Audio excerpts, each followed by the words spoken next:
Salut les petits crasseux! Comment va-t-on? Écoutez-moi salade tomate oignon. Comme toujours, c'est un plaisir de vous retrouver. Oui, je me suis transformée en moustique, tout va bien. Aujourd'hui, on va parler d'un truc qui m'intéresse un peu. Bon, je ne pense pas que la vidéo sera longue, hein, mais... Je ne sais pas si vous avez vu la nouvelle, mais... Le fils de Superman, là, de Clark Kent, ok? Abby, donc Superman et Abby.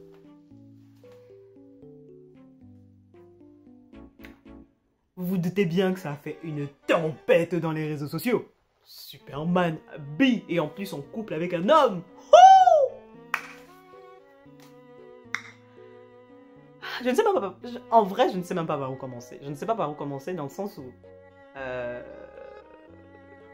Déjà, t'as souvent des gens qui vont venir dans l'argument, oui, les enfants. Vous vous rappelez qu'il y a des enfants LGBT. Voilà. Et donc, le fait de voir Clark Kent et Lois Lane ensemble ne les a pas empêchés d'être LGBT. Parce que là, ça fait quand même, je sais pas combien de générations qu'on a Clark Kent et Lois Lane ensemble. Couple hétéro, basique. Ça n'a pas empêché des enfants hétéros d'être hétéros et des enfants gays d'être, enfin, de devenir gays, ce que vous voulez. Parce que pour moi, comme je dis, l'adolescence, on sait, c'est toujours des enfants pour moi. On a changé, on a créé un mot, mais ça reste des enfants, ok? Mais ils ont déjà leur orientation, ils sont déjà intéressés par ce par quoi ils sont intéressés, ok? Je ne suis pas là pour aller dans le débat de c'est une maladie. Les gens qui pensent comme ça, s'il vous plaît, je vous suggère de ne pas regarder cette vidéo. Et encore moins de commenter. Parce que vraiment, moi, j'ai pas le temps. Je suis pro-LGBT ici. C'est une zone sûre pour nos cousins LGBT. J'ai pas le temps. Vraiment, à moins de discuter de façon civilisée. Ok? Vous pouvez donner votre point de vue de façon civilisée. Mais à partir du moment où ça part dans le manque de respect, thank you. Next. Anyway. Moi, je pars du principe que, voilà.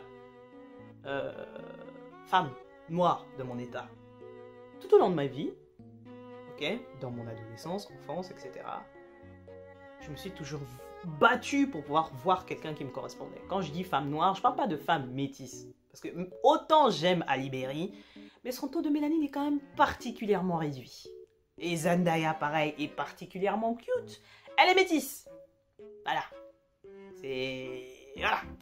Son taux de mélanine est tout aussi réduit. Quand je dis une femme noire, je parle de femme noire, mélaninée, où tu ne peux pas avoir de doute. Voilà.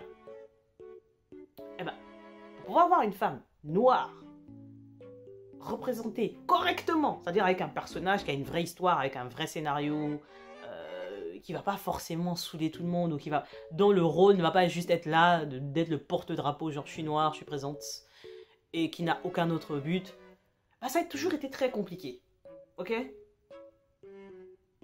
Et je pars du principe que c'est pareil pour toutes les minorités. C'est comme pour les enfants handicapés, je pars du principe qu'en tant qu'enfant, il devrait y avoir de temps en temps, dans des petites séries, dans des trucs, des enfants en fauteuil roulant, des enfants aveugles, je sais pas, des enfants qui... Voilà, parce que dans notre monde, ils existent, ok? Et là, le fait d'avoir un super-héros LGBT, ok, puisqu'il est officiellement LGBT, il est en couple avec un homme, etc. Ça aurait pu être une femme aussi, mais le gars est bisexuel et il est attiré, bah, il est en couple avec un mec. Soit. Ok? Pourquoi est-ce que ça me perturberait plus que le fait qu'il soit avec une femme?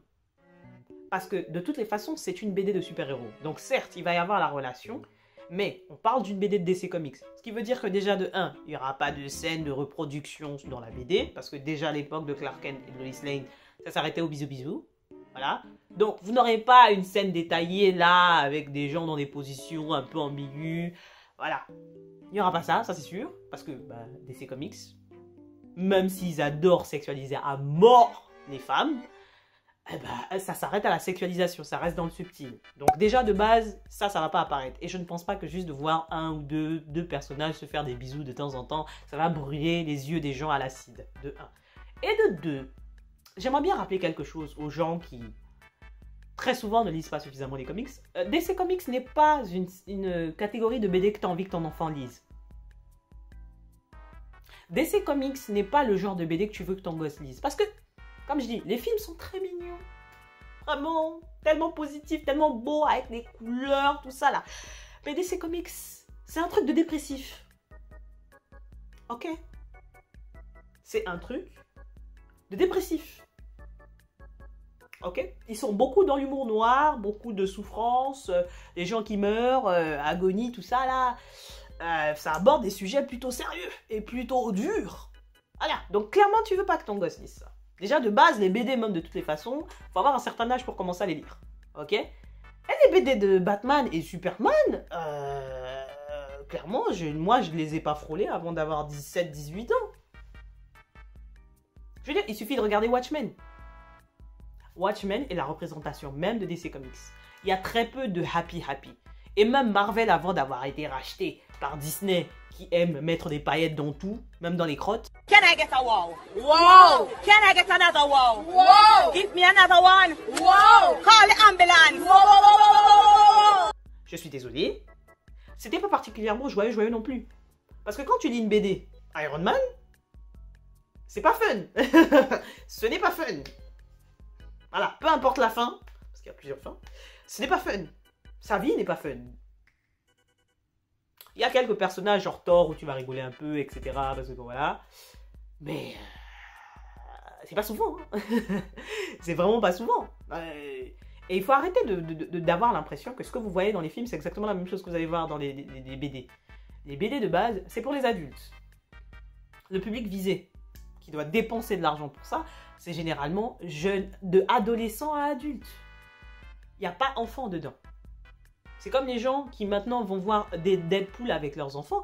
Deadpool, c'est interdit au moins de 18 ans, la BD.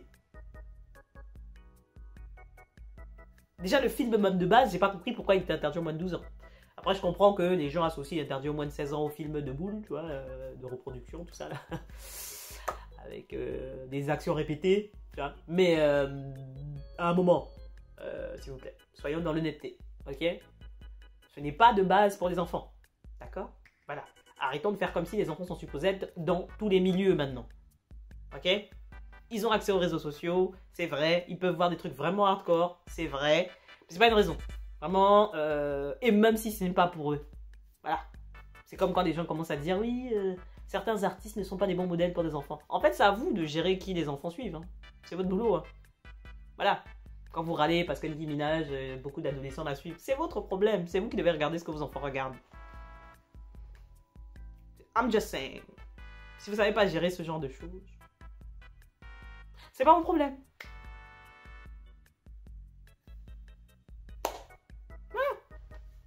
I said what I said.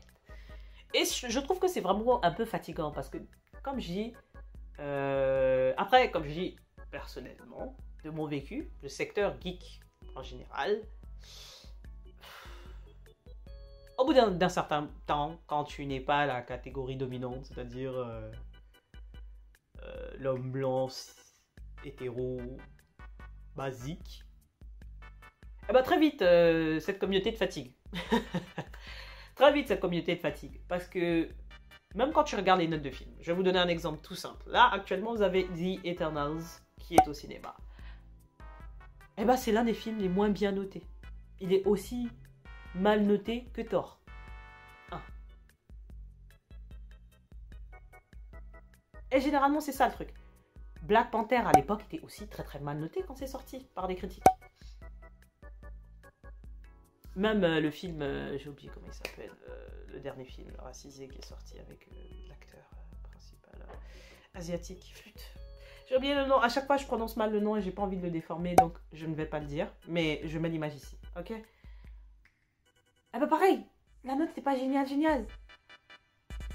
À partir du moment où ce n'est pas une certaine catégorie de personnages, eh ben ça commence à râler. Les gars, vous n'êtes pas, vous ne représentez pas 100% de la population. Et de temps en temps, il est nécessaire de représenter d'autres populations. Donc, je suis bien contente qu'il y ait un Superman LGBT, mais pour moi, c'était évident. Déjà, à partir du moment où le mec porte un caleçon par-dessus ses collants, il y avait un chemin. On suivait déjà un chemin. Tu vois, il y avait un... Pour moi, c'était un signe. Pour moi, c'était logique.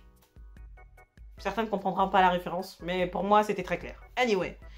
Et je sais qu'il y a beaucoup de personnes qui râlent, mais j'ai envie de dire, chaque fois qu'il y a une nouvelle reprise des BD, que ce soit Superman ou d'autres sagas, hein, très souvent quand il y a des changements de couple ou dans un monde parallèle, etc., généralement ils annoncent